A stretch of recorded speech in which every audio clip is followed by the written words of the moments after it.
If you go to bed with an itchy bum, you will wake up with a smelly finger. Hello everyone, welcome to Glasgow. Here we go. Let's start at the beginning, shall we? The real start. On the banks of the river in Glasgow, in Gaelic, it was called Glasgow, which means dear green place. And we're going to begin with a bell, a bird, a tree, and a fish. And no, this isn't the beginnings of some weird pub quiz. This is about St Mungo, who started a religious group here. He is Glasgow's patron saint. Patron saint. Patron saint. Saint. Why is that so hard to say? St Mungo being Glasgow's patron saint. He was born in Fife around 518, and St Mungo, or Mungo then, became a missionary, which is, a wonderful position to be in. So, according to legend, he is said to have revived a dead robin, reignited a fire with a branch from a tree, found a lost bell, and somehow managed to grab a salmon, pull a ring out of its mouth that belonged to Queen Langorith from Strathclyde, out of the river. Basically, the man was a miracle-working wildlife documentary. He founded a religious group on the banks of the Molling de la Burn River, which is a tributary that runs off of the River Clyde, and the little holy site that he had there grew into the city that we now know today.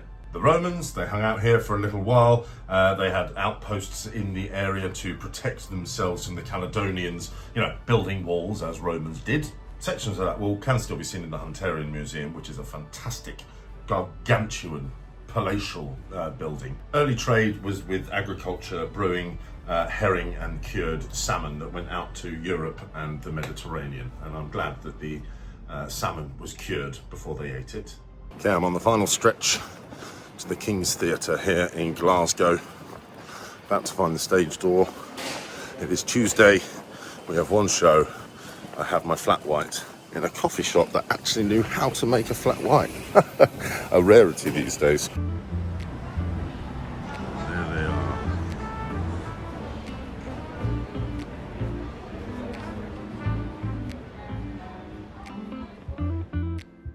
Oh. With Clancy Jane? Are you going to come on with me? Yes. Here you come.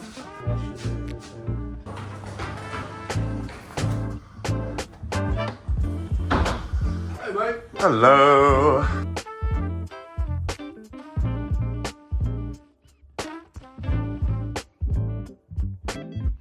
So we'll fast forward a few generations through wars and plague and somebody who invented the deep fried Mars bar, but we get to the booming years in the 1800s. I was going to say Willem Dafoe.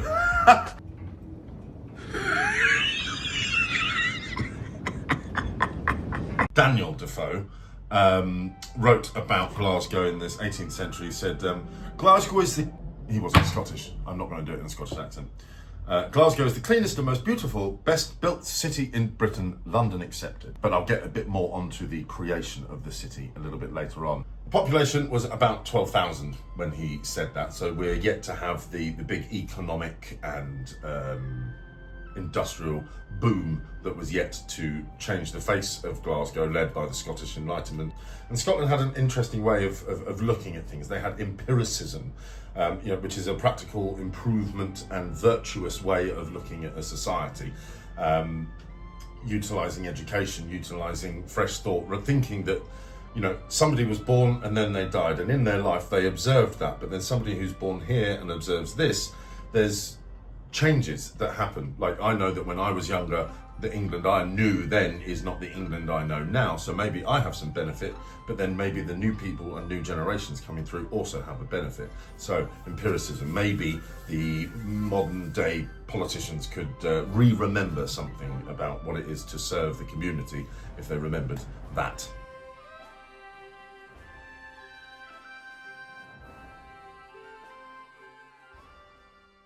Happy birthday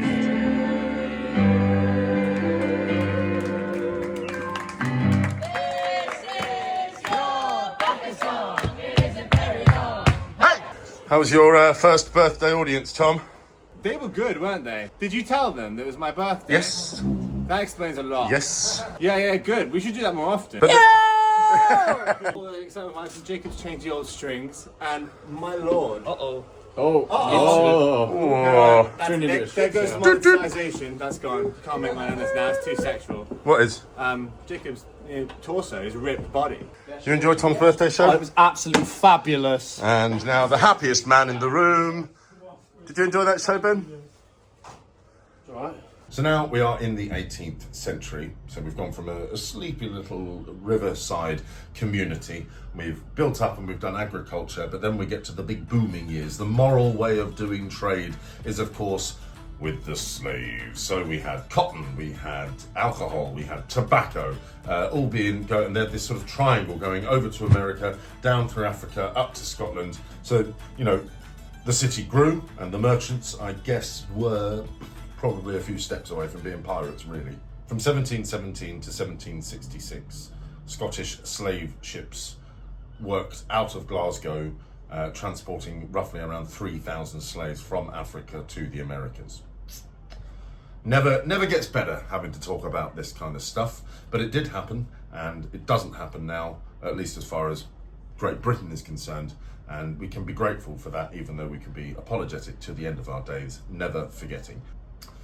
Interestingly, and I didn't know this before I got to Glasgow, in the early 1700s we had the Acts of Union, which was the Kingdom of England and the Kingdom of Scotland politically joined under one banner, and then we were then called Great Britain when Queen Anne was on the throne. And because of this new access to let's just say a spreadsheet of people that wanted to buy things and sell things, Scotland, well Glasgow specifically, managed to transport £47 million worth of tobacco on a yearly basis at that period of time. I mentioned earlier that Glasgow was made up in a slightly different way, and it really is. It is in a grid system. It is very, very well formed, and most other European or English or Irish, Scottish medieval towns and cities have these cobblestones and these old higgledy-piggledy streets meandering in all sorts of different directions, following the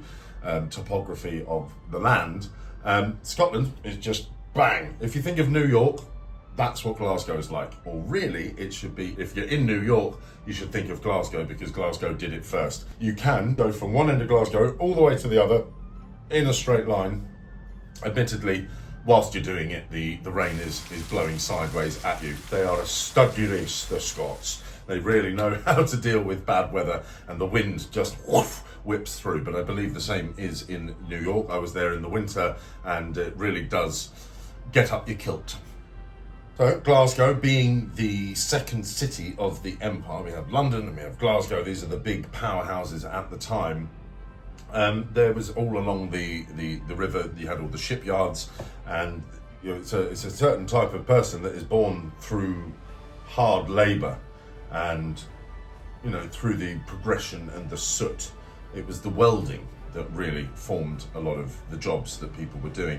And I want to specifically mention a chap who is one of my heroes. When I was younger, I had tapes of Elvis, I had tapes of Simon and Garfunkel, and I had tapes of course, the big yen himself, Billy Connolly. If it wasn't for your wellies, where would you be? You'd be in the hospital or infirmary, for you would have a dose of the flu or even pleurisy if you didn't have your feet in your wellies. Wellies, they are wonderful. Wellies, they are swell, 'cause they keep out the water and they keep in the smell. When you're in a room, you can always tell when some bugger takes off his wellies.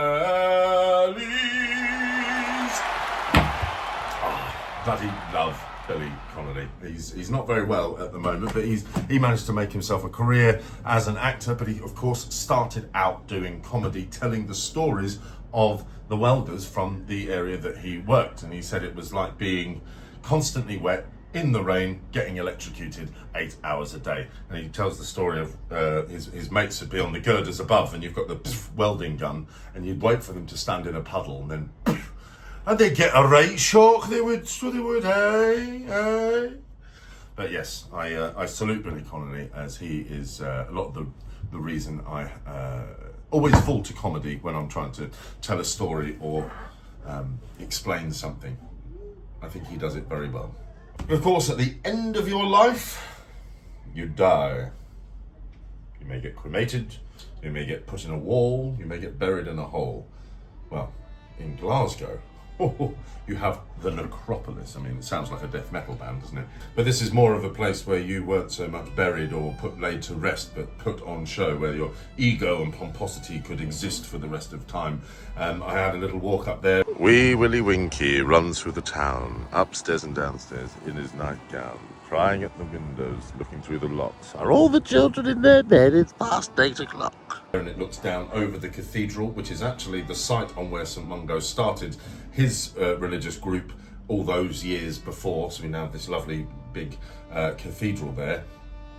And the necropolis looks down, and you can still take walks up there these days. And it's very peaceful, and look out all over Glasgow, which is stunning. Now, before I get to the theatre, I just want to mention a wonderful piece of, as I see it, democracy. There is a statue down near the centre of town of the Duke of Wellington, and at one point this began where a student, or somebody, at least a human, put on the head of the Duke of Wellington a traffic cone. The council comes along the next day, removes the traffic cone. The next night, a new traffic cone goes up. The next morning, the council take the traffic cone off. The next night, you see where I'm going with this. Well, eventually, the people of Glasgow said, no, we actually want this traffic cone on his head.